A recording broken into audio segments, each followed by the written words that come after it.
Naga. No, Naga. The ancient Aztec god of the snakes. All right. All right. So, can everybody hear me now? All right, wonderful. Call to order at what time? Call to order at 6:47.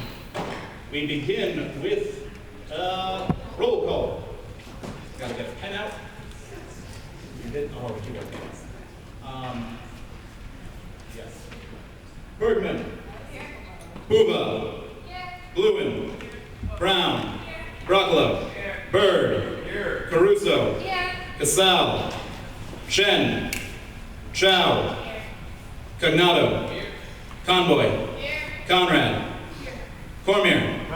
Crowley. Here. De La Flor. Here. De La Porta. He's sick.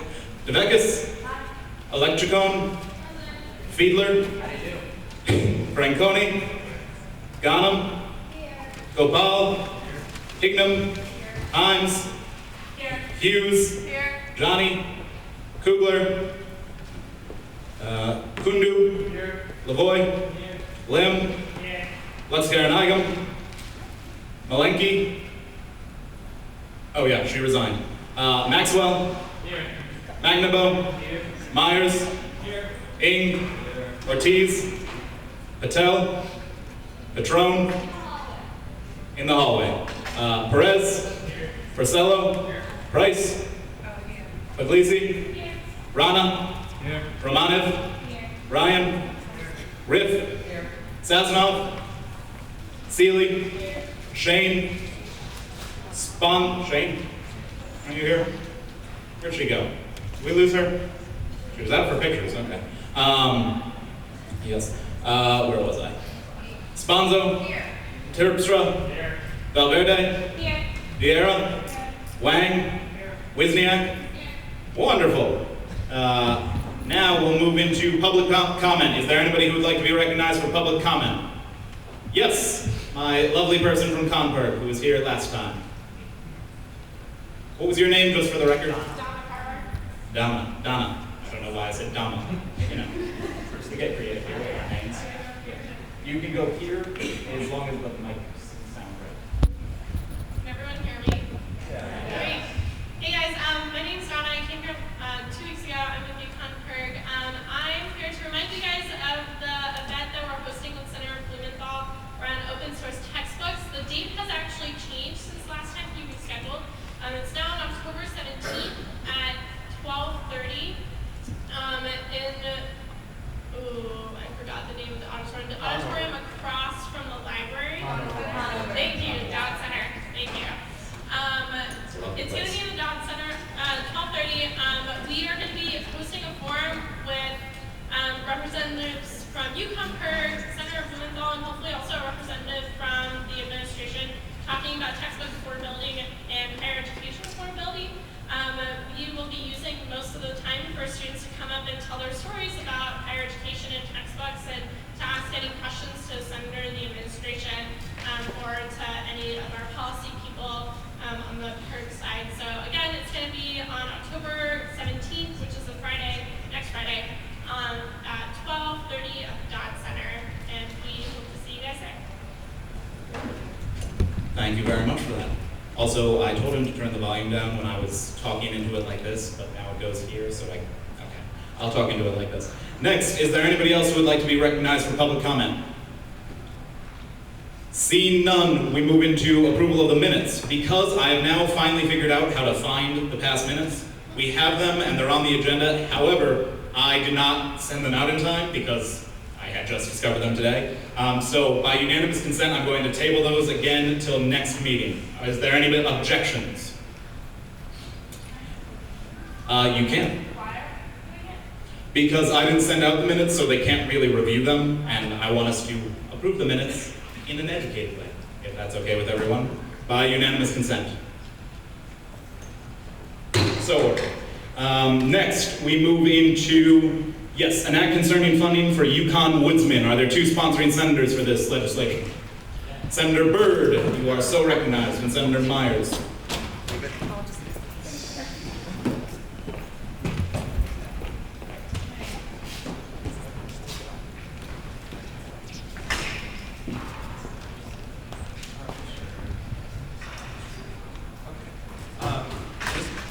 little forward is that this legislation is going to change as soon as we read it. So, all right. Whereas the undergraduate student government is charged with improving the experience of the student body through the funding of undergraduate student initiatives. Whereas the UConn Woodsman team is... Pause, you're out of order. You cannot speak now. Sorry, continue.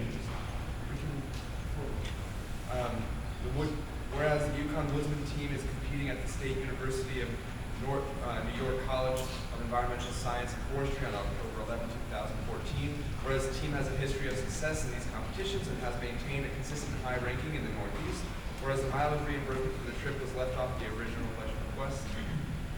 Whereas the team is taking 2 cars on a 430-mile round trip, totaling 860 miles. Whereas mileage reimbursement is funded at 56 cents per mile and is a Category D request and is therefore subject to 75% funding. Whereas the above-mentioned initiative has a high likelihood of success and bears clear merit to the student body. Therefore, be it resolved, the undergraduate student government allocates $361.20 to the Woodsman team.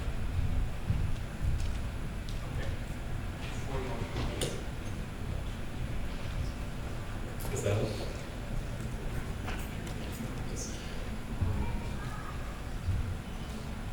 Right now, because there's not a motion on the floor, they are able to alter this legislation without going through all of the parliamentary procedures that would normally go along with this, just so because there was some edits that needed to be made to the legislation, just to save some time. Oh, we're actually taking time? We're just editing it so that you can see the changes. Technology is not our strong suit. We'll be getting better at this. Anyone know how to edit the document? Yeah. It's still the Word document. Standard document format. All right, pause. We are going to suspend the rules. Daniel Bergman, come up here. Please. Well, yeah, you're welcome to come up.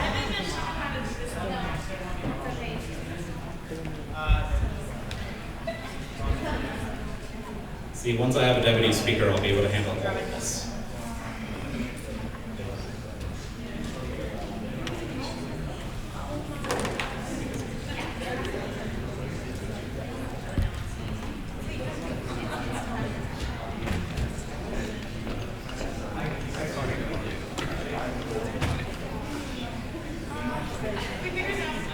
We figured it out, ladies and gentlemen. All right, we are going to return to what we were doing before, and I'm going to have Senator Byrd and Myers explain to you what is actually going on.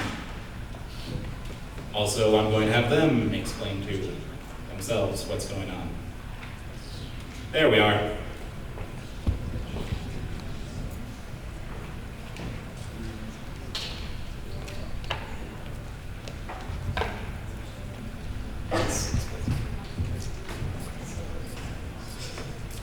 Okay, guys, just for your information, we're doing this change from 2 cars to 3 cars because this information was just updated in funding board in the meeting yesterday. So hopefully that clarifies everything.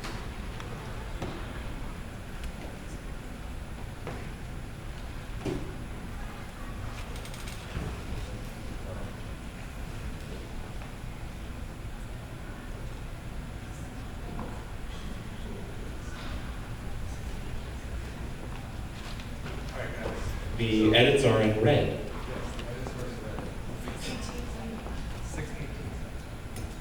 Is there a motion to approve this legislation in its current form? Motion by Byrd, second by McNamara. Are there any questions regarding this legislation? Yes, Senator Cormier. Please come up to the microphone.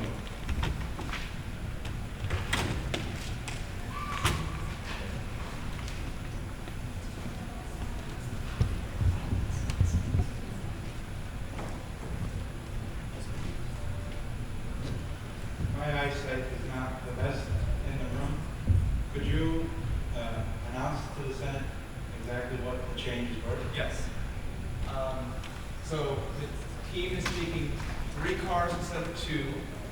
They're going on a 500-mile round trip instead of whatever it was before. And that's now 1,500 miles at a rate of 55 cents, not 56 cents. and that totals $618.75 instead of $361.20. Are there any other questions regarding the motion? Seeing none, we move into debate. Is there any debate regarding this legislation? No one has any thoughts on spending thousands of dollars? No? Any debate regarding this legislation? Or 300, hundreds of dollars, whatever, I didn't look at it. All right, seeing none, we move into a vote. All those in favor of enacting an act concerning emergency funding for Yukon woodsmen, please signify by saying aye. Aye. All opposed, please signify by saying nay. Any abstentions? Clearly passes. All right, next we move into an act concerning Yukon ski team. Are there two sponsors for this legislation? Senator DeBeckis and Senator Broccolo. You are so recognized.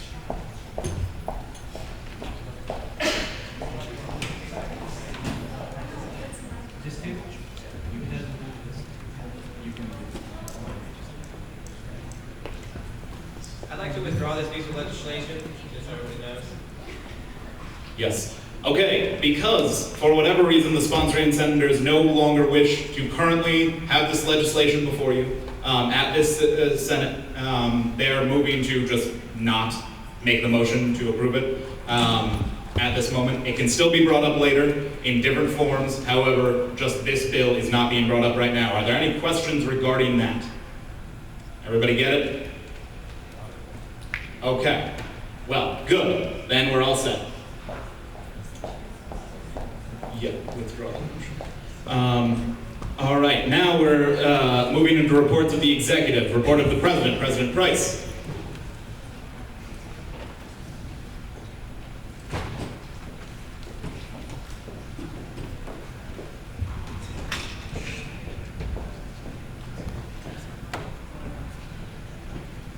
All right, good evening, everyone. So first off, I have quite a lengthy report, so bear with me, but I would like to make a few appointments to committees in it as I go through it. So first off, I will give you a recap about what I've been doing. I've met with Chief O'Connor, the police chief. Some things that she wants me to communicate to you all is that the number of incidents so far has increased. There have been more arrests, more incidents in residence halls. Not sure why. Maybe it's just a really rowdy bunch. There's also been, she also wants to make it clear that you can file a report against a police officer if you believe that you were treated unfairly. Now, I'm not encouraging you all to go and file reports, but that is something that she would like us to extend to the student body, that you can go and file a report. You can do it anonymously, or you can call the police department, and they're very receptive of those. She's wonderful to work with, Police Chief O'Connor. Second off, I have been attending University Senate meetings with a few others in this room and University Senate exec. One thing that came up was that they wanted a professor voice his opinion about removing the policy on bunched finals. Now, for those of you who don't know, what bunched final, what the policy says is if you have 4 exams, I think it is in 48 hours, so in 2 days, you can move one of them, or if you have more than 2 in 1 day, you can move one of them. Because otherwise, you technically could have up to 5 in 1 day. Obviously, that's very rare, but even having 3 in 1 day, 3 2-hour exams is very strenuous, as I'm sure you all know. But he wanted it revoked because it was an inconvenience to professors to reschedule. I just say that with a straight face. So anyways, I don't anticipate this being a problem because it's going to go back to committee, and we have a great student rep, wherever you are, there you are, on it, and I told her about this, but she's familiar with the meeting and with the policy, but I wanted to inform you all that that was happening. We also got a presentation on the master plan of the university, so some things like the new residence dorms that are going to be built. One is going to be by South Dawn, possibly. One is going to be up by Hilltop and Garrigus. They're looking at pedestrianizing Hillside Road, so that means no vehicles would be allowed. Now, this is a couple years down the line, so seniors don't have to worry about this, but no vehicles would be allowed between the student union and where the current gym is. Following up on the gym, though, and the recreation facility, I have spoken to both Bev and Michael Gilbert, our Vice President for Student Affairs, and I believe we will be forming a committee. And this committee will have a say in the design and the location of the new recreation facility. So our voices were heard loud and clear, and Michael Gilbert is definitely on our side, and we really have great support at the administrative level through Student Affairs. So that's really nice to know. But what I was thinking, and I'll get some feedback on this, but was inviting Bev back to give a presentation on the overall master plan so that everyone knows, what new buildings are coming up. I only gave you about 2 seconds of the overall report, what she can give. So I think, would that be informative, just by show? Yeah, okay, cool, I'll do it. So, next, there is Wellness and Prevention Services has organized an event for this Friday. They have associate deans coming in from a couple of colleges, I'm not sure where, and they want to meet with students and talk about our alcohol and drug prevention programs. That is Friday at 1:30 to 3:30. They said that there's going to be cookies and hot chocolate, I think. So if you are interested in attending that, come up to me afterwards. So that's the first thing. The second thing is there's a safety app demo at the police center. So this would be an application on your phone, kind of like blue lights, but it's having a blue light on your phone so you can tap into any emergency services if you needed to access emergency alerts, etc. That is October 14th at 2 p.m. Now I believe George and Steph, George is right there. You guys said that you can go to that? Okay, if anyone else wants to go, please let me know because I need to give Candy, the admin, a list of people. So right now, just saying that, does anyone want to go? Yeah, okay. Okay, great, I'll be there at that as well. And I'll send you guys out an email. The last meeting is the interview for the Associate Dean of Students. There's one interview this Friday and one on the 16th, I believe. It's this Friday at 3. Yeah, it is the 16th, okay. So I know I spoke to a few people before, so I have about 5 people who want to go. So anyone else that has that time available, it would be Friday about 3 to 3:45 here in the student union to meet maybe you, Tim. Dominica? Okay. And I'll email all you guys. Cool. Sorry. Yeah, okay. Yeah. Great. Thanks, guys. That's actually a really interesting interviews to attend and really important because that person will be directly involved with us. Okay. Sorry, going down my list. The last committee, university committee, that we still don't have a student representative on is Honors and Awards Committee. This committee looks at recognizing professors and maybe possibly advisors for exceptional work, which I think is really important that they get a positive feedback loop, not only any negative comments. So if anyone's interested in serving on that, either tell me now or come and see me afterwards. Because I would love to appoint someone to that. I think it's really beneficial. One advisor in biology was assigned 500 students this semester. And there's no feedback for advisors as it stands. At least for professors, you can enter and you have the faculty, the SETs, I call it, the surveys that you take. But there's nothing for advisors in place right now. And I mean, I just think that's appalling to have that many students for one advisor. So I would love to put someone on that committee and look at recognizing professors, maybe advisors. I would like right now to appoint Haley Hines to chair the EOC. Yes, EOC is the Elections Oversight Committee.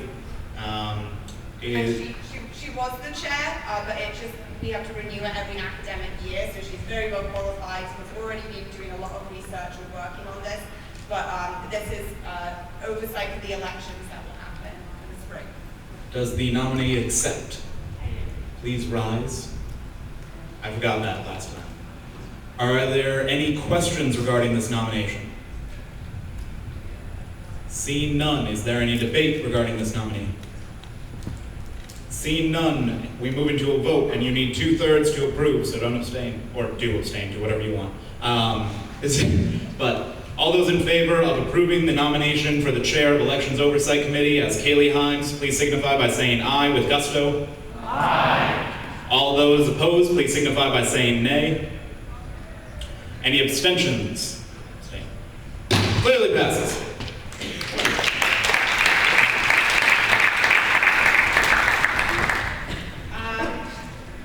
Finally, for legislative requests, which we've been doing, it's imperative that you all tell the groups before anything else happens that they enter their information into the funding system. Our office can't process anything if it isn't in the funding system.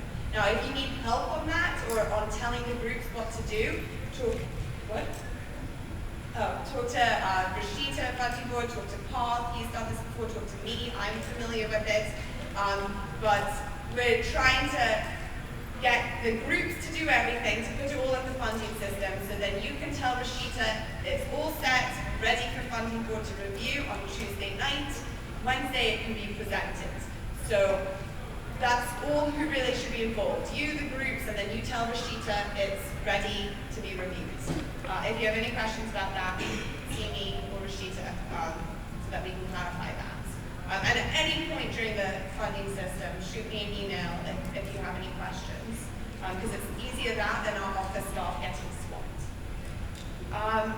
And with that, just in general, if you have any topics that you want to be covered during any Senates or caucuses, speak to Kevin or myself. If you want any specific administrators invited, I will invite Bev and Laura Cruikshank hopefully back. She's the chief architect. But if you have any other ideas, any other administrators, just let me know. That's all. Are there any questions for the president? Yes, Senator Fiedler, please approach the mic. I know, we gotta get in the habit. I'm sorry. Just two very good questions. Number one, for the police report on increased incidences in dorms, just to clarify, this is only within the dorms themselves? I believe so, yes, because it's based on RA write-ups. But no, actually, sorry, I take that back. No, it's like the foot traffic walking back from Hunting Lodge Road. There will be arrests and fights that break out as like parties get broken up and people walk back to campus. Okay. And second one, what time would the University Senate Meeting be for abortion? I don't know, but I can find out and let you know. Thank you very much. Okay. Are there any other questions for the president? Seeing none, we move into report of the Vice President. Vice President Romanev.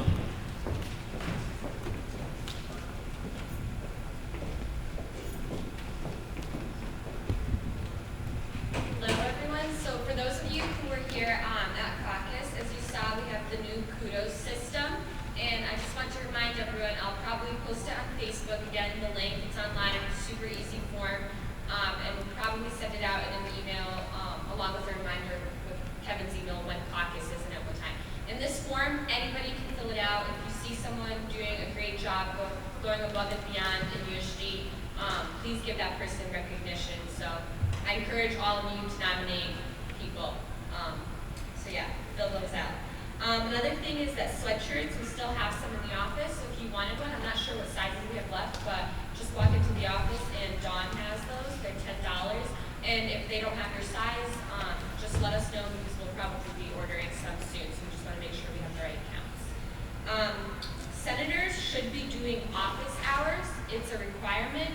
So every week, a senator should be in the office for at least 1 hour, and during this time, you should be in the office working on anything related to USG, your committee, writing legislation, basically anything involving USG.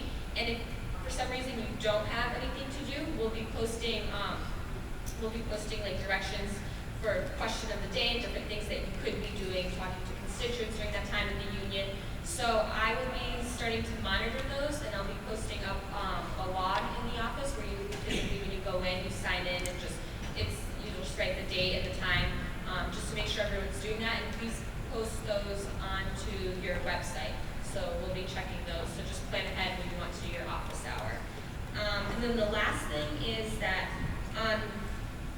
the Alumni Center is having the 50th anniversary for the class of '64 on October 25th from 12 to 2 p.m. And they talked to me about possibly getting some students, some senators to come, and what they would have is maybe you just sit at a table with some of the alum, and just they said it needs to be people who want to like talk about how UPenn, what's going on at UPenn, because they said these people would be getting grilled by all the alums and stuff. So this is still sort of tentative.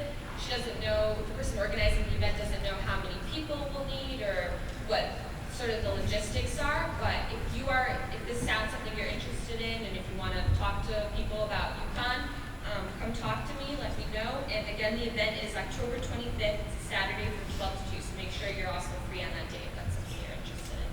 All right, that's all. And if you have any questions about anything, like I said, feel free to ask me. And if you're not clear about office hours, feel free to talk to me about that. Are there any questions for the Vice President? Seeing none, we move into a report of the Comptroller, Comptroller Rana.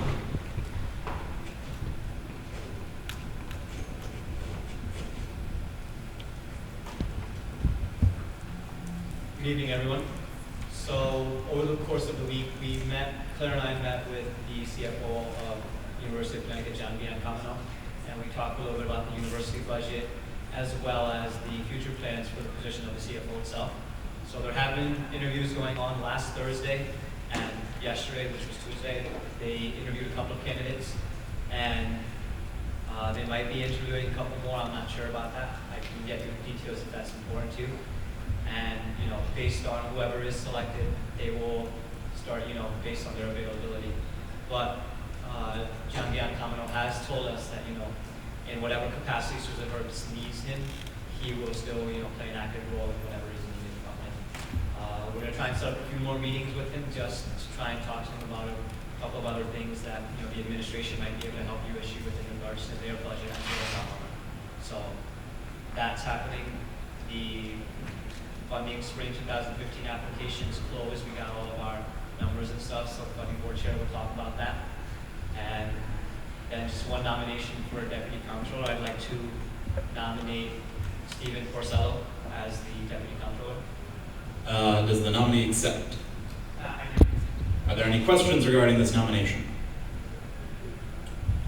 Yes, Senator Broccolo, please approach the mic. And then Senator Clark. Chief of Staff Clark. Sorry, forgot. Old habit. This is maybe more for the Comptroller, but what do you plan for the position to be?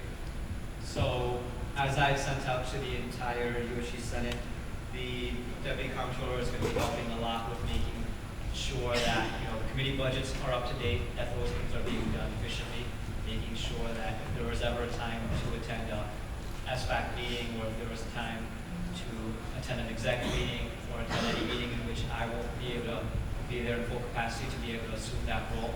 Also, we are going to be trying to implement an auditing system, which we'll be working with funding board as well as the Judiciary to make sure that student groups are using their funds efficiently in regards to inventory over the past several years.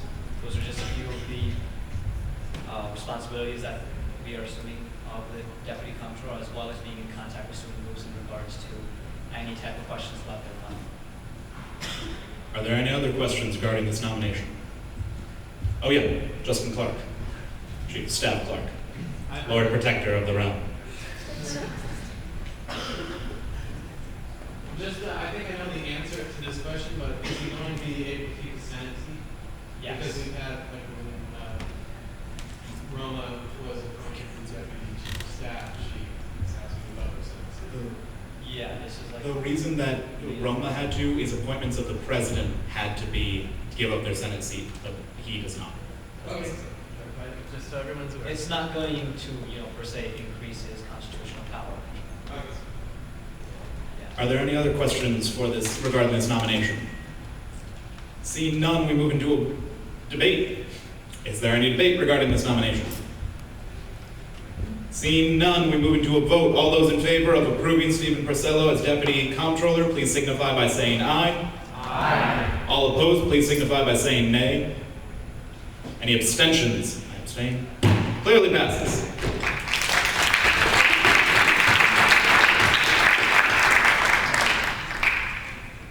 Besides that, I don't have any other update for you at the moment. So, Are there any questions for the Comptroller?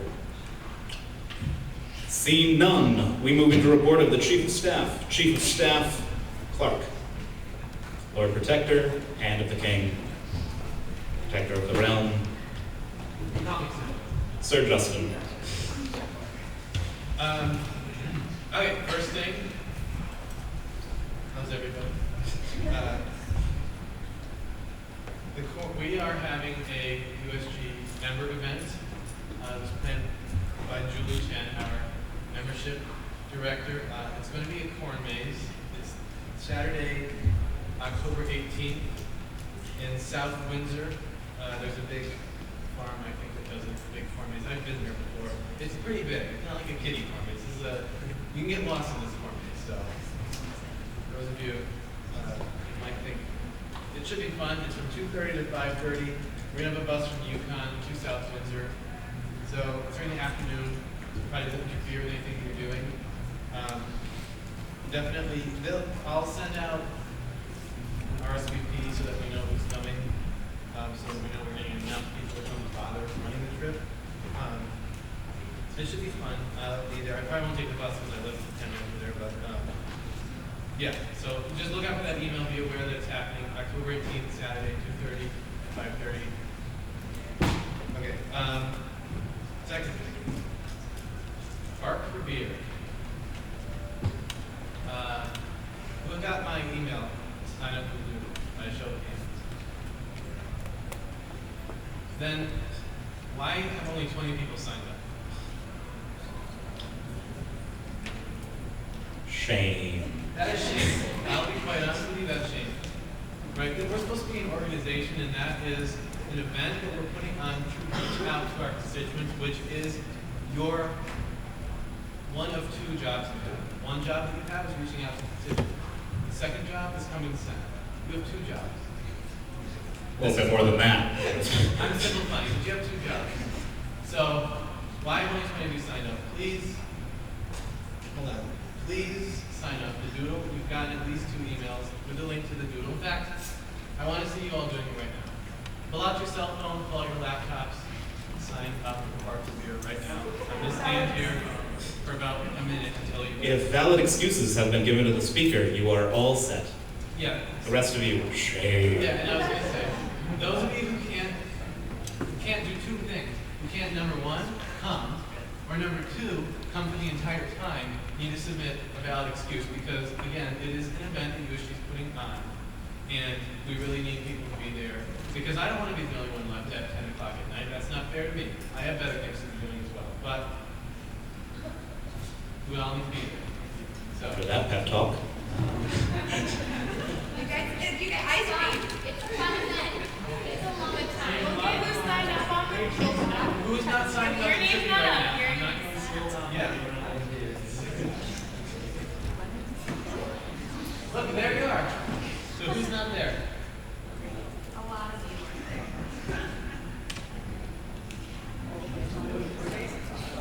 It's on Friday from 7 to 10. There are 3 shifts. I did put a cutoff on the first shift because everyone was signing up for the first one. Guess why? Because they don't want to be there past 8 o'clock. But We are going to be there all night. It was sent from Kevin, represent at USG@UConn.edu, twice. Because I can't send to the Senate list. This is a fun event, guys. Like, you're not signing your life with. It's a good time. The night is young at 10 o'clock. Thank you. Alejandro Perez, give a round of applause. It's a great chance to meet your constituents. It's a great chance to meet your fellow senators. This is the first event where I actually got to know people last year when I was a senator. So. All right. All right, I think we got enough time. Thank Yes. you for those of you who just signed up, I hope. And if those of you who haven't signed up, still haven't signed up, and you have not submitted a valid excuse, you will be back then. Any questions? That's right, Blake. Okay, next thing. Sorry for that, but I don't really like when people don't sign up for things. The P&O committee, which is run by John Myers over there, is meeting on Thursdays from now on. Right, John? Yes, Thursdays at 7:30. We're not going to be in the SSC conference room. Due to Bird Dogs meeting in the SSC conference room at a similar time. So we're going to another conference room. And no meeting this week, no meeting tomorrow because of we're just going to do the Bark Career event. But afterwards, the meeting will resume its normal course. So any questions? Just ask So me. Ask me, Justin. more the merrier in that committee as well. It's fun. Next thing, you're going to think I'm a complainer. I'm not.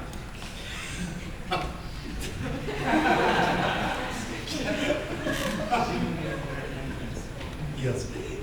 Headline tomorrow morning, Justin Clark is not a complainer. In all seriousness, There you are, Jake Shigo. the USG office, which is an office, is often quite messy, and we've been trying to take steps to resolve the problem. So you may notice I put signs on top of the desk. Please do not put things on top of the desk. Please continue to not put things on top of the desk. But also there's a garbage issue on the desk. So if you're in the office, I know I've probably said this before, and you drink water out of a plastic cup or you make coffee on the Keurig machine, please don't leave your trash on the desk. It's disgusting for the rest of us who come in there and clean it up. Dawn and Daria actually clean it up every morning. Think about that. They clean up your trash every single morning. So please stop leaving it there. They're getting sick of it, and so am I. Lastly, on a happy note.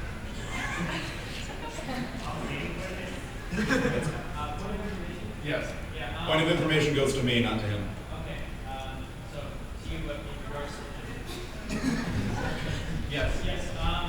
So yeah, I know you have your signs, but like I said to you in the office, not many people are as tall as you, and I cannot see a piece of paper sitting on top of the desk. Yes. So I think that maybe like a placard. This is not a question. I'm sorry. You cannot say it in point of information. You are out of order. I know. I'm sorry. It's parliamentary procedure. I understand. But addressing that point, I agree. Not all of you are 6'2". So therefore, you can all see the top of the desk. There are signs up there. You're aware. Please stop stashing things up there. It looks very unprofessional. Nikki, Dawn, Derry, everyone agrees with me. We made a new rule. Nothing goes on top of the desk. Now you're all aware. Lastly, we are in the process of exploring designing a new logo for USG. Those of you who don't know, the current logo looks like a seal. It says Undergraduate Student Government, University of Connecticut, with a torch in the middle. It's kind of outdated. It's best suited for letterhead and things like that, but when we have shirts and cups, we want something more modern.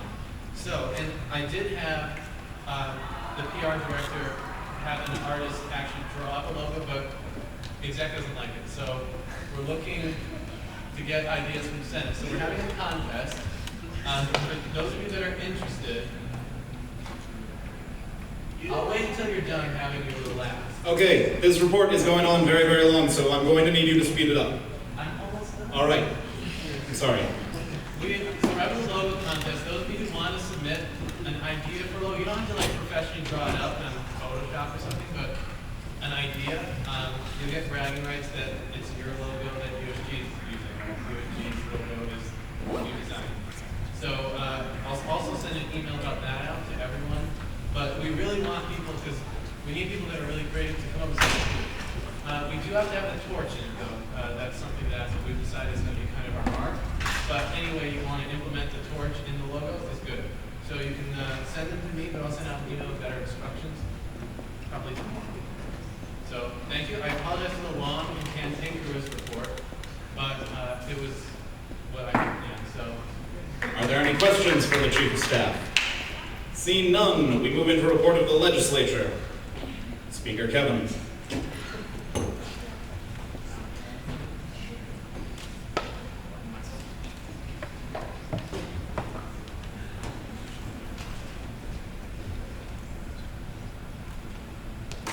Not sure how I'm going to follow that delightful report. But just a couple things I want to say first. Caucus next week is going to be on funding, a combination of funding as well as a couple of other topics. What President Price had mentioned before on legislative funding requests, I just want to reinforce, we will be going over all of that. Ask Chairperson Johnny if you have any questions with that, and we'll be going over all the details of that next caucus. Also, if you have legislation ever, I'm stating here and now, if you have to send it to me before 4 p.m. on Monday, because the agenda is set by the executive committee, which meets on Monday, and I have to send it out to you 48 hours before. So please, if ever you have legislation, send it to me by 4 p.m. on Monday before Senate. The next thing, just for what she had also mentioned, for Honors and Awards Committee, a lot of people, that committee is never typically that filled, or a lot of senators don't typically rush to try to get on that committee. But the point of these committees, and a lot of the experience you get from them, is working with members of the faculty and administration on a whole range of issues. So regardless of what the committee actually is, it is a huge opportunity to get in touch with the administrators that you are trying to represent your constituents to. And Senate office hours, I'll be sending out a doodle. Vice President Romanev just mentioned that. Again, I'll be sending out a doodle to try to make sure that those are all squared away by next week. And other than that, I move into the fun part of my report, which I am extremely, extremely excited about. I've had 8 applications for Deputy Speaker, and I've chosen somebody to nominate. Just forward to all of this, it was wonderful interviewing all of my candidates. They were actually exceptional people, and they were all wonderful, wonderful senators, and I know that every single one of them could fill this role very, very successfully. And so just a reminder to everybody, it is not the title that you hold that determines your place in this organization or determines what your value in this organization is. It's the work that you put in and the work that you do, and I've seen great work from so many of you, and I just want you to keep it up. But that being said, I'm extremely excited to be nominating Connor McNamara to be my Deputy Speaker. I've seen tremendous work from him throughout the past several weeks, his work in committee, his willingness to go and speak even when it is an unpopular opinion, his volunteerism, the way that he's actually gotten involved with the organization. He's somebody that I have great faith in, great trust in, to be really a leader of this organization and of this Senate. And so that is why I am nominating Connor McNamara right now. Okay, does the nominee accept his nomination? I did. Are there any questions regarding the nomination? Brock. What would you like the position to be? All right, I'm glad you asked that, Jay Crockwell. This position, in the past, it's taken shape based on who the speaker is. The way that I see this role taking shape this year is that Connor will both be serving as the second in command of the Senate. He'll be serving on the Senate Leadership Committee. He will be, in effect, my replacement whenever I am gone or ill or dead or anything like that. He is going to be somebody who's going to be able to step into the role of the speaker fully, as well as fully fulfilling the roles of a normal, or not normal, I don't like that word, but as just a senator as well. Because a senator is able to enter debate, they're able to craft policy and craft legislation, and I expect the Deputy Speaker to be taking probably the foremost role in that, on behalf of the Senate leadership as well as on behalf of all new members of the Senate. I also chose him because he has a unique perspective from a lot of the applicants and from me, because he came in the year with probably the greatest group of new senators that we've ever had, the largest Senate, the greatest Senate, and he will take on the role of the true leader of the new members. I will also be assigning him to the Promotion and Outreach Committee because he'll be taking an active role in making sure and working with Senate leadership and the Senate in making sure that all senators are working with their constituents. So this is going to be an extremely active role. He will both be sitting at the front table alongside me so that I can work with him throughout the Senate, as well as if ever he wants to enter debate, which he will do so regularly, he will return to the normally seated Senate. Yes, are there any other questions? Are there any other questions? Myers. Yes. I'm sick, that's why I sound really weird on the phones.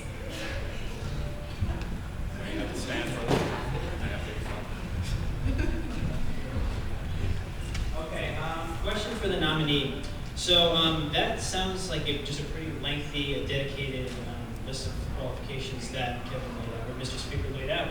My question to you, Senator McNamara, is how do you feel like you stand up to the task? Like, what is your qualifications, your dedication that you will put into this role? Yeah, question about that. Okay, so you want me to You can come up here. Okay.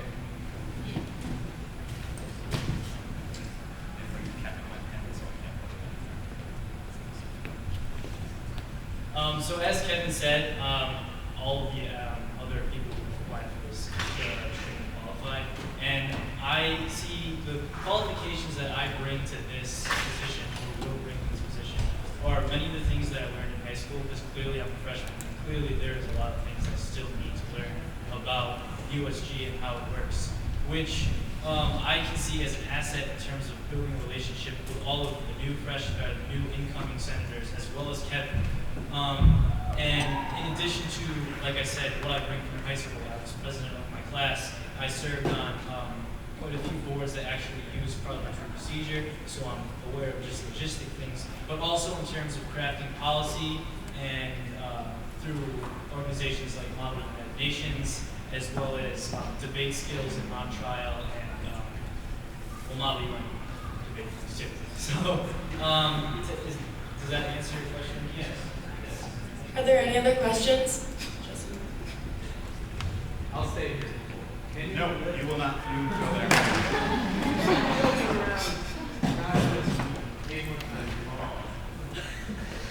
Do you see yourself being able to lift the collective weight of 60 placards?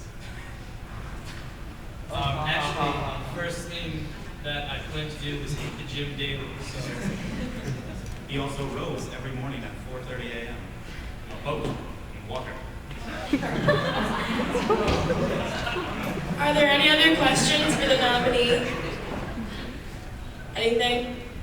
Is there any debate regarding the nomination?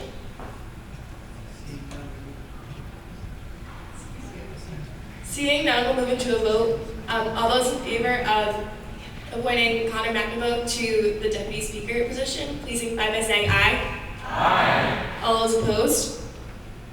Abstentions? It clearly passes.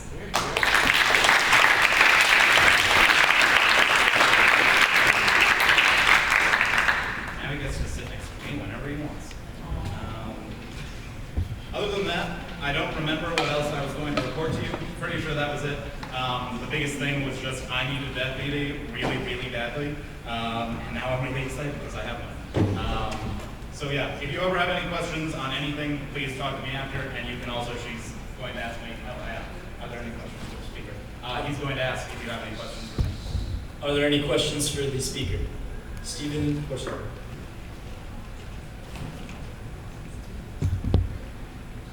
If we have just like a question of like, something small, could we contact Connor instead of you, or should we still contact you?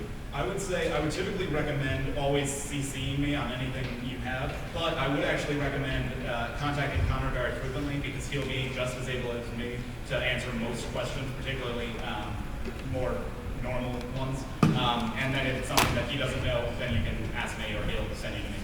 Perfect, thank you. You're welcome. Are there any other questions? Seeing none, is there any debate? Okay. We now move into a report of the Judiciary. Chief Justice Blue.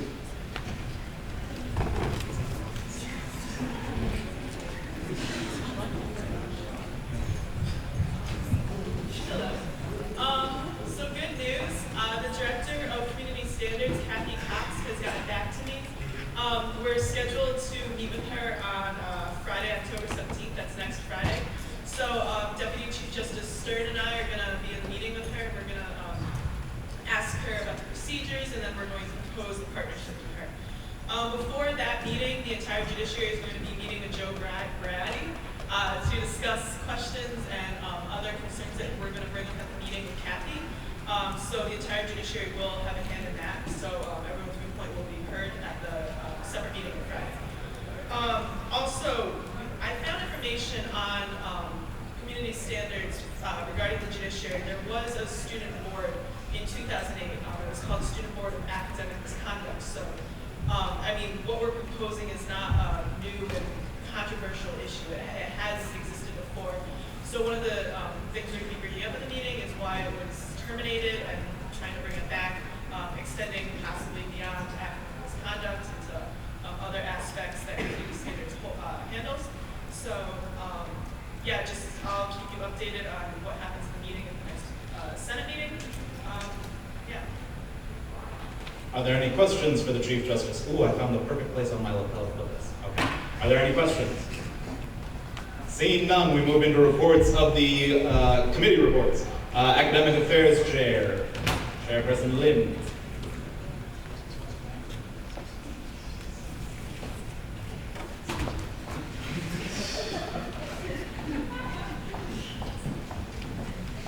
Good evening, everyone. Okay, so first of all, I would like to thank everyone who showed up at the Therapeutic Thursday event last week. It was very successful, huge turnout. I would like to personally thank Senator Matt Lewin, who is not here with us today, for taking a lead on putting that event together. And as for the advocacy side, TA training, we are still doing the studies on that. If you're interested in helping out, please see Senator Terpstra. As for the library, we will be continuing to work with Vice Provost for University Libraries, Martha Bedard, who the President and I will be seeing on Monday. If you have any concerns regarding the library, please see me before then. She will also be at the Academic Affairs Committee meeting on Thursday, the 16th of October. Sometime this month, the extended library hours back to 2 a.m. will be implemented. I'm excited about that, and I've been asking around, and people are very, very receptive of that. And the latest update with affairs.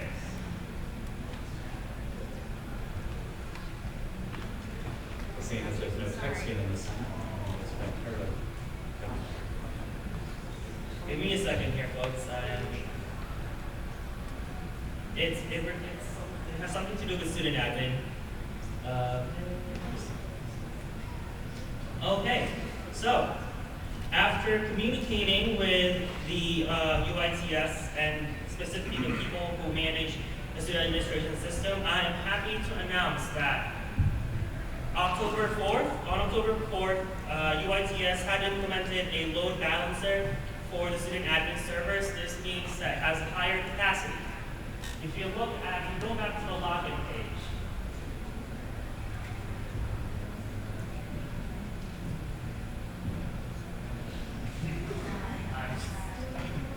I promise you guys it's going to take a second.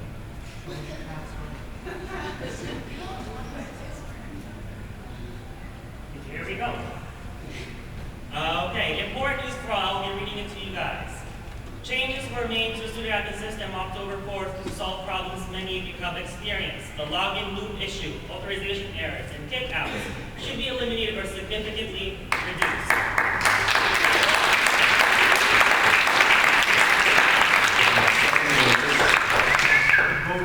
Mac users should no longer be required to use Firefox. Instead of Safari or Chrome, upgrades scheduled for November 15th will improve support for newer versions of Chrome, Firefox, Safari, and Internet Explorer browsers.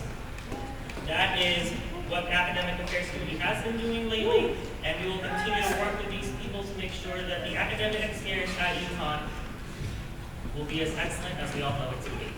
Thank you very much. Are there any questions for the chairperson? Seeing none, we move into a report of external affairs. Vice Chairperson DeBeckis will be delivering the report on behalf of Chairperson Cooper. She is the Vice Chairperson for Town Affairs. She's also fantastic. Thanks. Hi guys. So a really good report from External Affairs. Many of our members got to meet with Lieutenant Governor Wyman recently, and we got to ask her a lot of questions about issues, which was a very awesome experience. Also, they used one of the questions.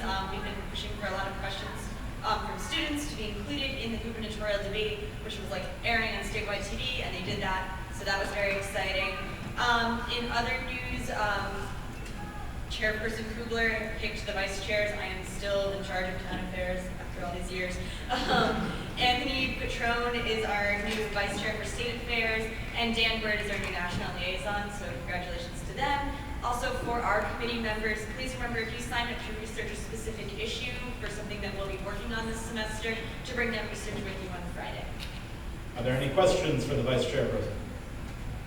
Seeing none, we move into report of funding board chairperson Johnny.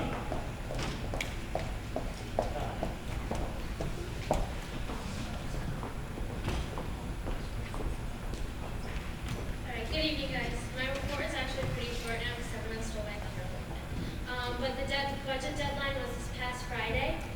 Numbers wise, we had 580 applications, 1.4 million, which is the highest we've ever gotten requested.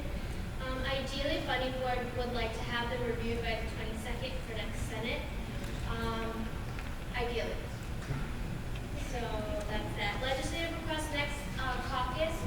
We will be talking about going through the legislative funding process and how it differs from other processes. There's a lot of like cross-mixing going on. One request that's supposed to be a budget request is in legislative, and groups that have legislation written are in budget requests. So just to clarify all of that out for you senators, we'll be doing that next caucus. And the last thing I have to report is that I will be meeting with Comptroller and Chief Justice to talk about auditing, in a sense, to make sure that the funding policies are being followed properly for groups after they've been funded, which has been a big issue. Other than that, I have nothing to report. Are there any questions for the chairperson? Seeing none, we move into report of the Student Development Committee. Chairperson Convoy.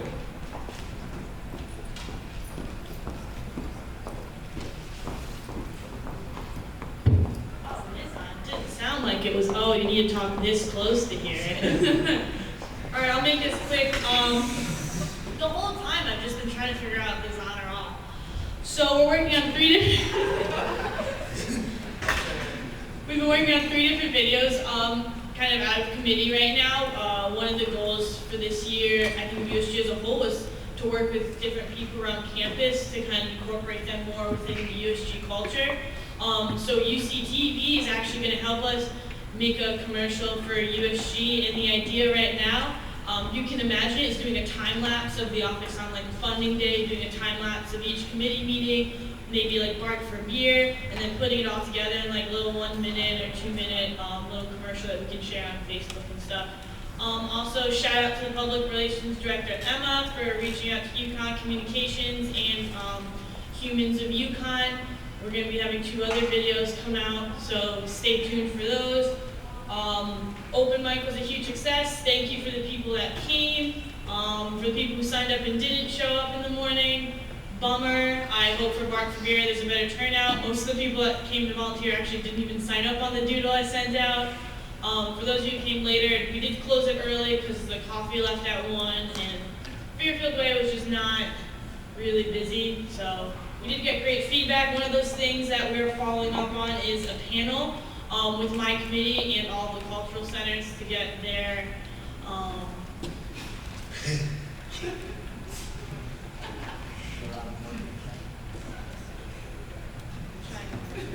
no respect. So it's going to be a panel with my committee cultural centers to make sure that we can have their concerns voiced, even when MCD center seats are no longer a thing, and also just see what we can do to better the relationship between USG and cultural centers. Because right now, sometimes I think campus forgets to reach out to them up on the 4th floor. Also, you might have been asked this already, if you have any favorite traditions on campus, please let me know. I'm trying to help SAA work on their list.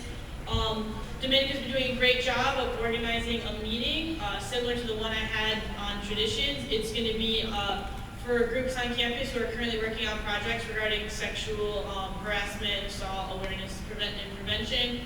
Instead of trying to work on our own initiatives and kind of ignoring what's happening on campus, what Command is doing is organizing a meeting with all of the groups and saying, how can we help, what's happening, how can we work together to make this as beneficial as possible.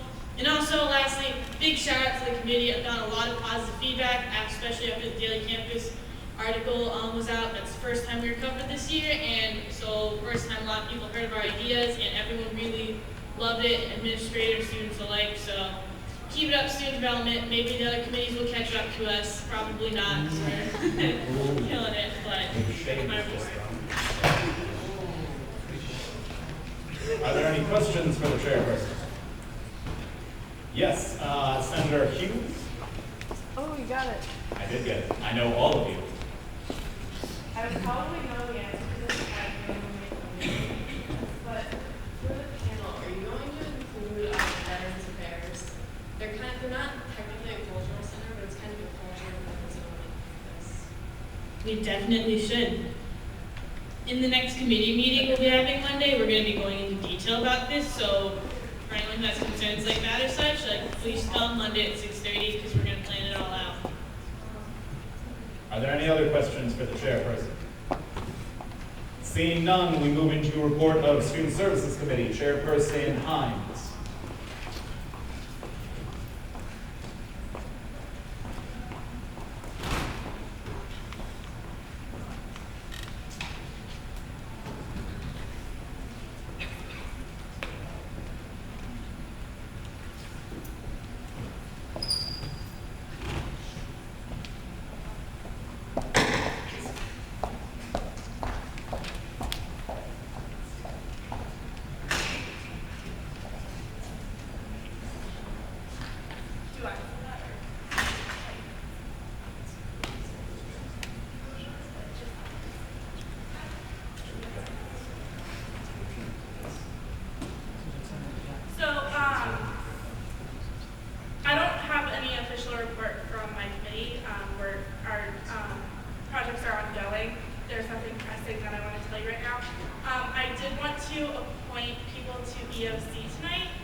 This would be, because it's not on the agenda and you guys were not told of this beforehand or in advance, I would say we're going to put it to a vote whether or not we can move into a session where, or move into basically an item on the agenda where it would be nominations for the Elections Oversight Committee. Are there any, I'm guessing you're going to motion for this? Yeah. Is there a second? Senator Petrone. Are there any questions regarding this motion? Is there any debate? Do you all know, do you understand what's happening right now? So, can you explain? Kaylee Himes is the chair of the Elections Oversight Committee. The chair nominates other members. We passed a bylaw on this last week, or last Senate. These members will serve as the overseeing body of elections this spring. It's a very, very important role that they will be taking on, and they will also be likely, to my knowledge, crafting new elections policies to present to the Senate. So it is up to all of you to do that. Are there any other questions? Yes, Senator Bergman. Should this come up in new business? Should it be like motion there instead of not that really? If technically it should be, but because I've recognized the motion on the floor, we're just going to go with it now. How do you feel? Okay. All right. And you are free to vote it down right now, and then it can be motioned again in the new business if you so choose. All right. Are there any other questions for the chairs? Yes, Senator Terpstra. People who sit on this committee can be assistant senators and There has been, oh, So, this is, I don't know if you were here last Senate, but we made an amendment to the bylaws last Senate. So it previously was only senators, but now it can be this one. are there any other questions regarding the motion? Seeing none, we move into debate. Is there any debate regarding the motion? Seeing none, we move into a vote. All those in favor of moving into, I guess, approval or nominations of EOC members, please signify by saying aye. Aye. All opposed, please signify by saying nay. Any abstentions? Oh, and this one fails. All right, so ordered. Okay, so, like Kevin said, the Elections Oversight Committee this year is going to be rewriting all the elections policies for the most part, revising how elections work, what the EOC will be in charge of, and what the Judiciary will be responsible for. So it is a very important committee. Usually in the past, it's been small revisions to the policies, but this year it will be a complete renovation to the entire section that we have in our documents right now. So I would like to nominate Nicole Chow, Beatrice Buba, Dominica Donham, Matt Murray, Jake Broccolo, and Sam Hollister. Do the nominees accept? And please rise if you're in the room. And Matt accepts, he just couldn't be here. Are there any questions regarding the nominations? Seeing none, is there any debate regarding these nominees? Seeing none, we move into a vote. All those in favor of approving these 5 nominees to elect, or 6 nominees to Elections Oversight Committee, please signify by saying aye. Aye. All opposed, please signify by saying nay. Any abstentions?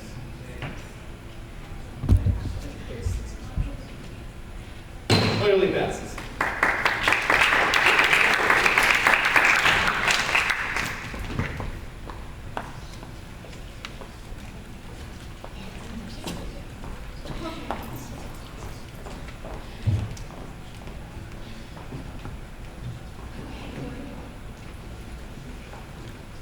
Oh, yes. Now, we move into new business. An act concerning, I can't see it from here. An act concerning formation of an exploratory committee for open source textbooks. We have a sponsor in Senator Byrd, or an author, at least, presenter, you know. You're welcome. All right. So this is kind of what Donna from Concord was talking about. That's the Senator Blumenthal is coming here to discuss and urge the administration to start a pilot program for open source textbooks. And I think it's just a good idea if USG passes something to present there as well. So here is the legislation. A statement of position in support of the formation of an exploratory committee for open source textbooks.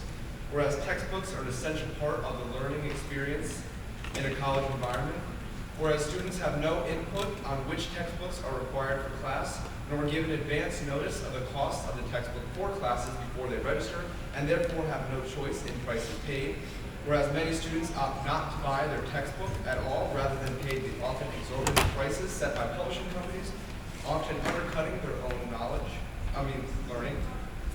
Whereas the average student spends about $1,200 on textbooks per year, a number that the student body sees as unnecessarily and unsustainably high.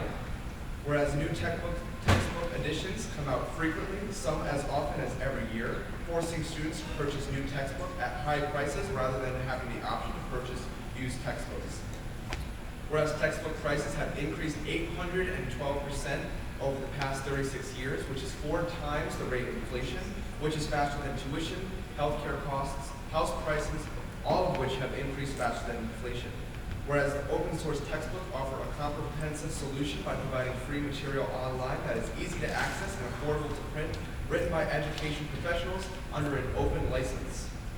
Whereas open source textbooks are written by authors who are recognized as experts within their field who have received acclaim from the academic community. Whereas it is the prerogative of faculty to select the course material that are most appropriate for class. Whereas open source textbooks allow for professors to alter course material as they deem necessary, personalizing education for a fraction of the price of traditional textbooks. Whereas open source textbooks are an economically friendly solution to this costly and unfair problem. Therefore, be it resolved that the undergraduate student government urges the administration to explore options to fix problems of high textbook costs. Therefore, be it resolved that the undergraduate student government requests that the administration of the University of Connecticut form a formal committee to explore viable solutions, including open source textbooks, in order to implement pilot programs to test their effectiveness. Therefore, be it finally resolved that the undergraduate student government demands student representation on this exploratory committee. And I just want to acknowledge that my sponsors are Senator Kundu and Senator Ryan. Is there a motion? I'll give the motion to Byrd. Is there a second? Senator Birdman. Are there any questions regarding the legislation? First, Senator Brocolo, then Senator Myers, then Senator Cognato. Go ahead, Brocolo. Do you have any examples of classes that may only use e-textbooks? They're starting to just elaborate on. So, open source textbooks, first of all, are different than e-textbooks. E-textbooks are purchased and they're not accessible to everyone. So, I do not personally know of any classes, but we have, if I can refer the question to yes, you can yield to Sam. To answer if you know of any classes use open source textbooks now. You can come up there. Since I can use mine. Let's go to Aaron.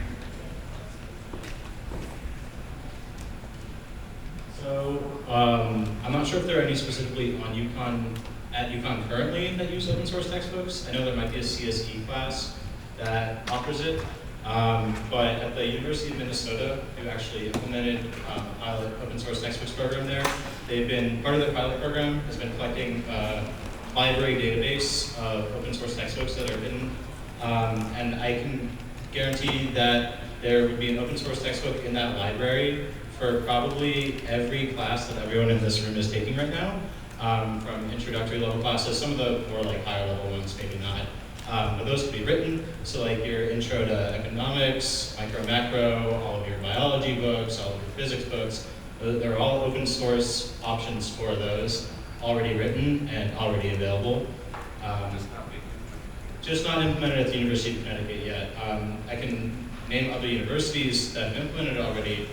Those would be the University of Minnesota, like I mentioned, University of Washington has a pilot program, and the University of Maryland has a program right now. The program at the University of Maryland has actually been so successful, they implemented it in their introductory level classes, and just like 2 of them, and they're working on expanding that for next year because it's been so successful. Next, there is Senator Myers.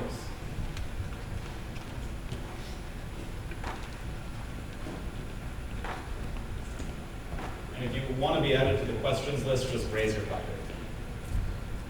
Okay, so as an exploratory committee, just I want clarification of whether or not this would be like a USG ad hoc committee or this is like a university committee. This would be formed by the administration of the university to explore viable options for fixing textbook prices with student representation on it. It wouldn't be a USG ad hoc. So it would be a university committee with student representation. Okay, so besides students, you're also considered hypothetically administration and faculty. Alright, thank you. I only put USG only has an interest in having at least students on. Okay, would there be an option for senators to sit on USG? Yes, any student. It just says students. I didn't want to limit it to USG because possible purpose wants to. Okay, I just want to get it. Yes. Senator Cognato. I'm not sure if this was required, but I was wondering if you could provide some sources or anything like that regarding some of the statistics Yeah. and legislation. I figured someone would ask about that. So in the 3rd clause where it says students opt not to buy textbooks, nationally that number is about 65 to 70% of students throughout their college experience at least once choose not to buy a textbook. And 90% of those people say that will affect their grade, and that's per national study. The $1,200 on textbooks per year, that's from a College Board.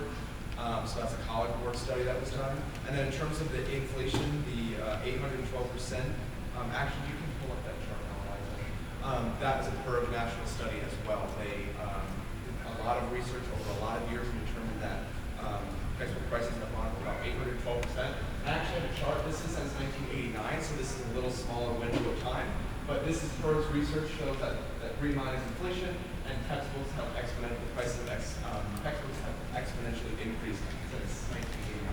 This statistic, however, goes back 36 years to 1970.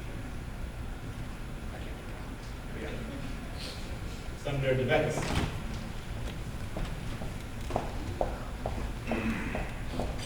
Do you have any information in terms of courses that use texts heavily that are not traditional textbooks? I know most of my courses, I will be charged with buying about 20 books, none of which would be classified as textbooks. Like readers versus textbooks? Readers or novels or graphic novels or historical, just books. Like history is... I'm going to say this probably applies mostly to course textbooks. Bert can correct me if I'm wrong, but yeah, I believe this is just textbooks. But also, I just want to reiterate that this legislation is calling for a committee to explore these ideas. So that's all this legislation is calling. Senator Priscilla. Senator Fiedler.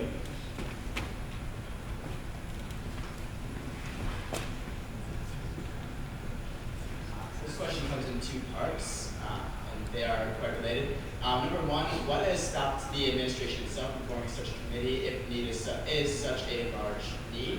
And the second question, which runs along with it, is there pushback from the administration, or who receives support from the administration on this subject? Sure.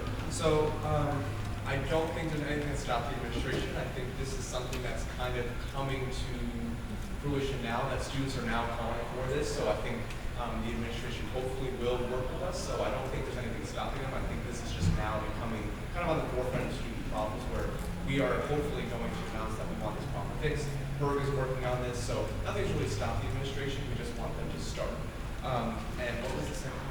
Do we see pushback from the administration, or do we see any pushback from the professors themselves on a preliminary level? Yeah, there's not really any indication of that. We're holding this event, or Berg is holding this event on Friday the 17th. There will be administration there, along with Senator Blumenthal, and I doubt there will be a lot of pushback, just since this is an exploratory committee. But no, so far I don't know of any pushback, but that's yet to be determined. This initial event that Berg is holding can determine. Are there any other questions? Senator Bradley. Through your research findings, do you find any study that may have shown students who prefer online open source compared to having actually a hardcover or a book right in front of their face? There has been research done by PERS at a national level, so I don't know if Sam knows that information. I looked at it today, I just don't remember the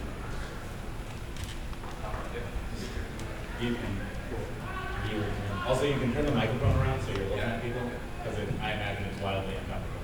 Yeah, it's a little weird. So students do actually, a lot of them do prefer to have the physical textbook in front of them, which is something that open source textbooks actually does address. A lot of people don't like reading their textbook on their computer screen, or on their iPad, or their tablet, or whatever, which is understandable. But what's nice about open source textbooks is they can be produced for the cost of printing alone, without any of the additional fees that the textbook publishing companies are going to tack onto that. So it'll be like basically cost of materials. It's like $30-ish for like I know my micro textbook freshman year cost me like $200. So it's a significant savings. If not free, it's still like greatly reduced, and you do have the option of having the hard copy in front of you. We do have some examples of open source textbooks, like actually bound ones in our office, and I wish that I brought them with us, but they're really nice looking. They look like just any other textbook, so it's the same experience, really. Senator LaVoy. Is that how I pronounce it? Is that right? All right. Great pants. Have you approached any of the committees or received endorsement from any of the committees, such as the Affairs Committee, because it seems to fall under their... Yes. So I work closely with Chairperson Lynn to write this legislation, and actually one of the sponsors, Senator Connor Ryan. Connor Ryan is the vice chair for advocacy on academic affairs. So yes, we have gone through committees, and I went through exec as well. So yes. Thank you. Is there anybody else who would like to be recognized for questions? Seeing none, we'll move into debate. Senator Byrd already asked me to be recognized for debate. If you would like to get on the speakers list, just give me a little raise of your placard whenever you feel like you want to be. Gotcha. So I have an open letter to to USG from Ethan Senack, who is the U.S. Higher Education Director. He was actually in UConn USG. He was the External Affairs Chairperson. So I'm just going to read this letter. Bear with me. This is just trying to kind of put this in a broader perspective so that you guys feel more comfortable voting on this bill. So this is from Ethan Senack. 2.5 years ago, I graduated from the University of Connecticut. As a student, I worked with UConn for 3 years until I was tapped to be by the student body president to chair the External Affairs Committee at USG in the 2011-2012 academic semester. Now I live and work in Washington, D.C., advocating on behalf of students on issues like higher education access and affordability. Today I write to you in regards to the merits and benefits of open source textbooks and how they can play a critical role in expanding opportunity for students and reducing the burden of student debt. On at least 3 occasions over the past decade, the undergraduate student government has recognized the value of open source textbooks, and in 2011 passed formal legislation endorsing their use. This is the legislation that was passed in 2011 endorsing the use of open source textbooks. In brief summary, open source textbooks are faculty written, peer reviewed, just like traditional textbooks, except they are published under an open license. That means the books are free online, free to download, and available to print from $10 to $40.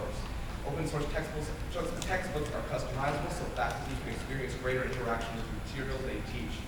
Most importantly, open source textbooks offer a high quality product while generating tremendous cost savings for students. To put that in context, if every undergraduate student at the University of Connecticut stores campus were assigned just one open source textbook this semester, it could save students approximately $6.5 million per year.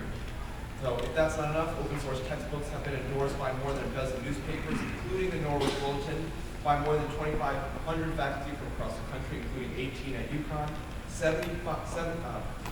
47 members of the House of Representatives, and 5 members of the Senate. And have been supported by groups as wide-ranging as the American Enterprise Institute and the American Federation of Teachers. A number of schools have taken action, from Tacoma Community College, where the student government invested $80,000 in student fees and open source textbooks to save their students more than $350,000 in just 3 semesters, to the University of Washington, University of Maryland, or Rutgers University, who have all begun discussing open source textbook pilot programs where students' governments have led the way. At UConn, you have a great opportunity to take a step forward. Senator Blumenthal is coming to campus to hold a roundtable about textbook prices on Friday, October 17th. If we come into the conversation able to demonstrate strong support from the student body, from faculty and administrators, we can show this senator and UConn is ready, not just to act on the solution, but to be a leader on the issue. Sincerely, Ethan Senack, higher education advocate for U.S. First. So I know that's a lot to take in, and I will step down now since I've been up here quite a while. And I urge you all to vote yes, because this is going to save students a lot of money. And just a reminder, this is just asking for an exploratory committee to search how viable this is for the university, not calling for open source textbooks necessarily. Just want to keep that distinction. Thank you. Senator Cormier.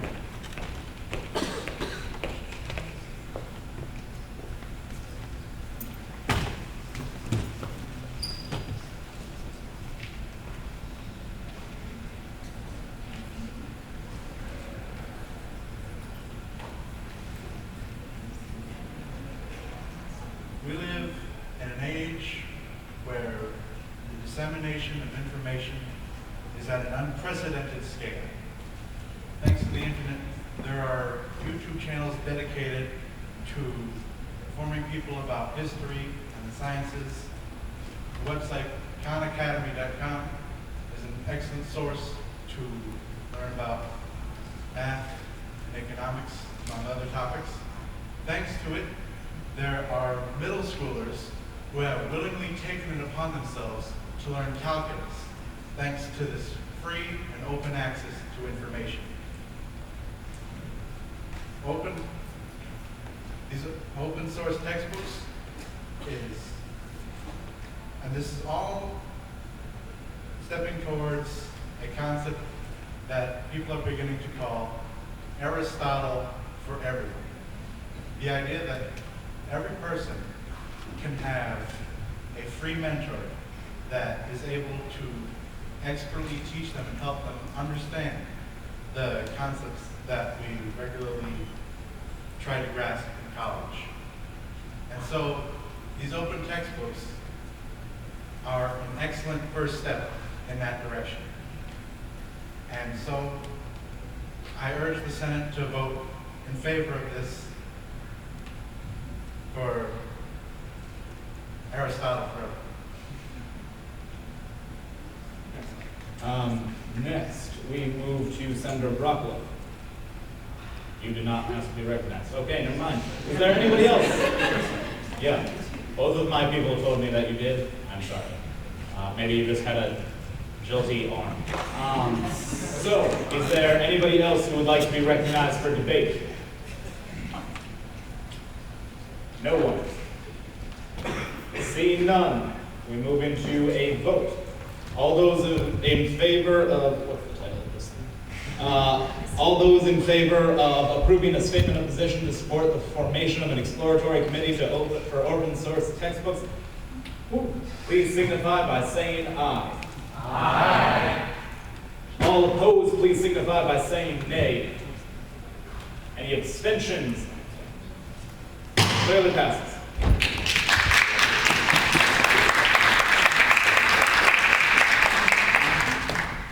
All right. I believe that's it for new business, but I don't seem to have an agenda. Now we move into discussion, which had a question of the week on it, which will be presented by Rashida Johnny and Tim Lynn. Yes. Okay. No, Tim Lynn was on that.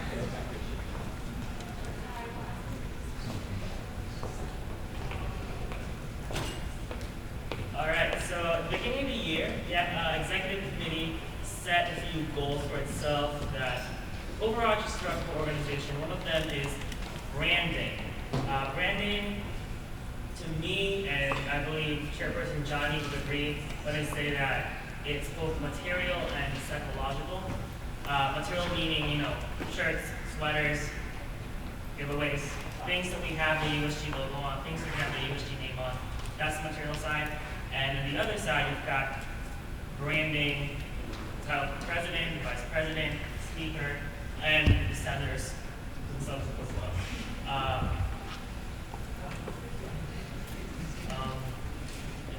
And one of our initiatives to get our names out there is, part of branding is to get our names out there and to reach out to our constituents. And Chairperson Johnny has a few things to say. Just kind of do that. Thanks, Tim. So I know we haven't explained branding in depth, but I think you guys can all wrap your heads around what Tim was trying to say. When we went to go talk to Pat, one of the things that he said is that USG needs to start having the mentality that we need to go to the students.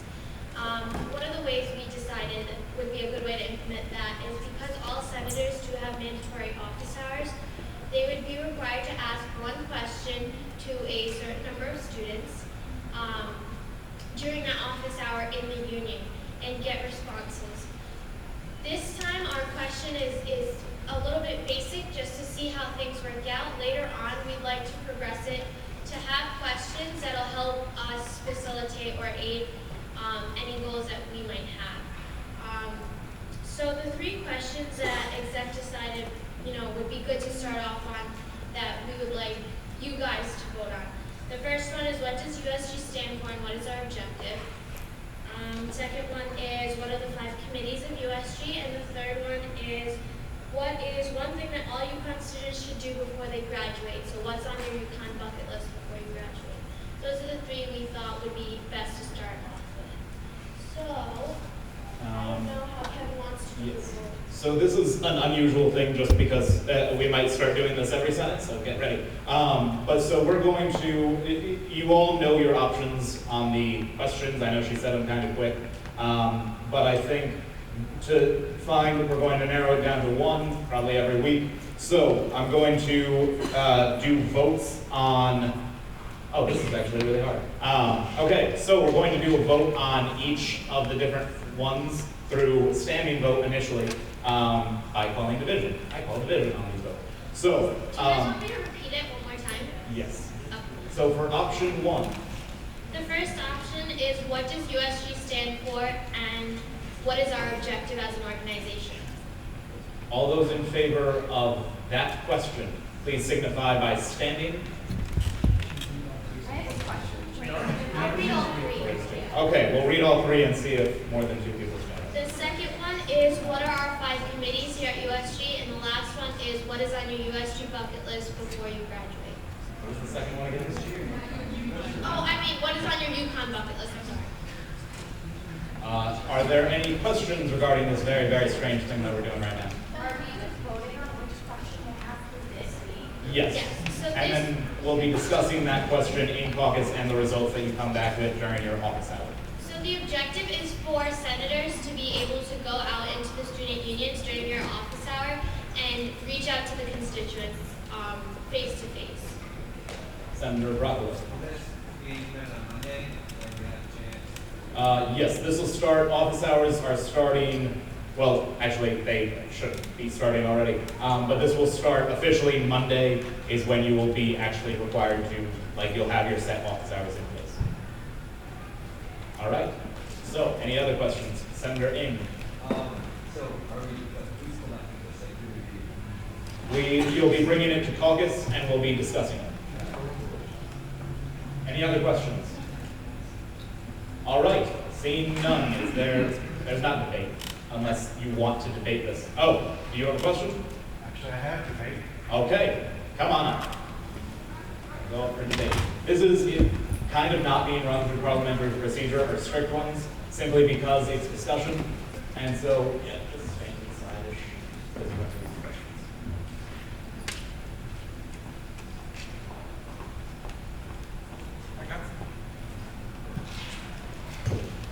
I stand up here to advise against one of the options. At a committee I recently attended, we were actually asked a question of the day of what would it we have on our bucket list. And one or more people who will not be named said some pretty illegal stuff. So to avoid potentially awkward situations, I would advise against voting for the bucket list question. Okay. Next to be recognized, I'm going to give it to Chairperson Conboy.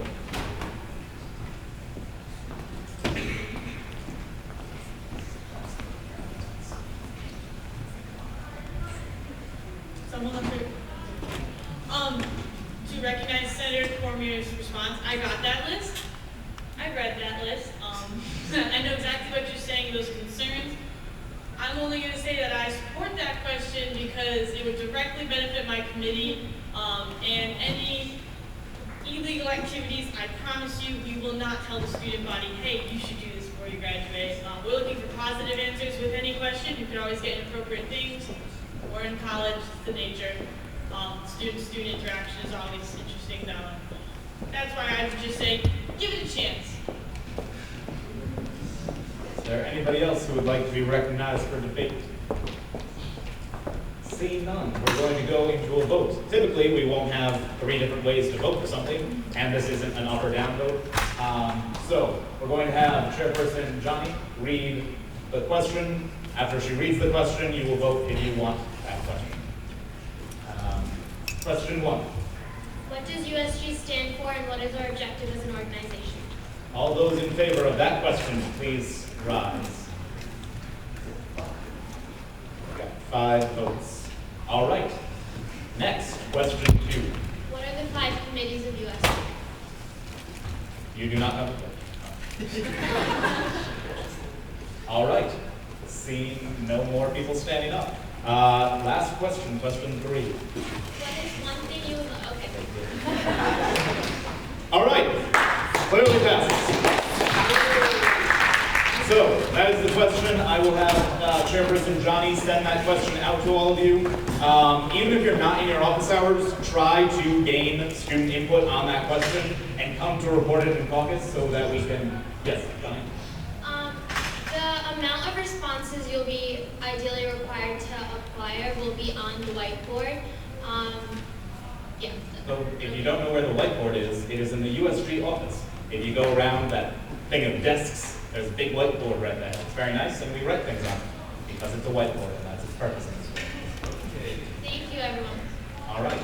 Is there anybody else who would like to be recognized for discussion? Seeing none, we move into announcements. All right. We have several announcements, I guess. So we're going to start with Conrad, and then Ghanem, and then Brock, and then Lynn. Actually, Lynn, then Brock. You stand. Hi guys, I just want to let you all know that we're starting policy writing with the Guard Dogs Committee. So by February, we should have a plan in place to. I had no question.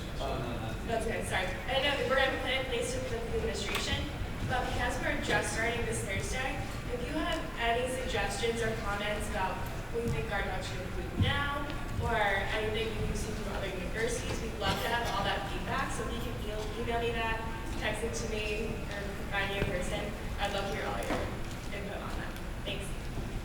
All right, next chair, vice chairperson, Ghanem.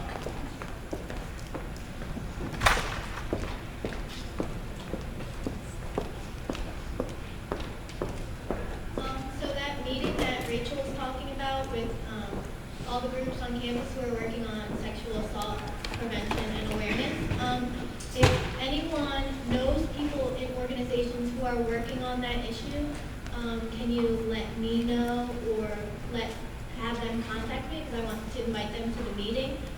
I invited a lot of women's groups, but there are some groups I know that are working on it that I wouldn't know about. So if you could let me know, that would be awesome. And also on next, when? No, I lied. We have. Okay. Well, that was abruptly cut short. Chairperson Lynn.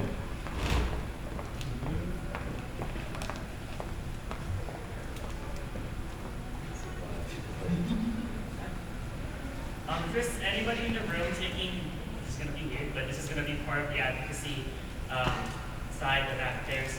If anybody's taking Biology 1108 in this room, it's a 300-person class, please see me after Senate. A few questions. Senator Brockwell.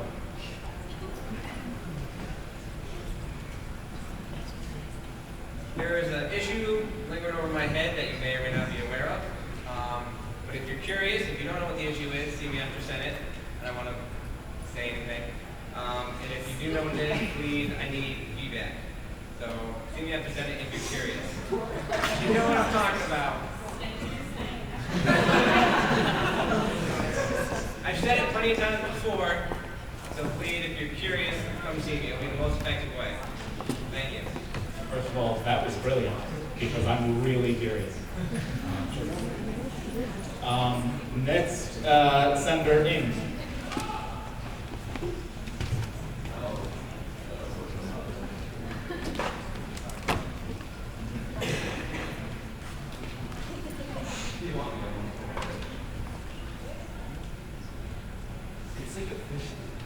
Either stand at the podium or do not. It is like officially a thing now, guys. On Saturday, we're having a pop-up dinner at my house. So come, it's on the Facebook page. If you have any questions, talk to me. Come meet and get to know people. This is officially a USG event now. Is there anybody else who would like to be recognized for announcements?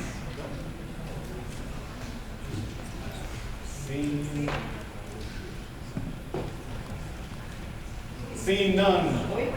Okay, I'm seeing none. Adjourned.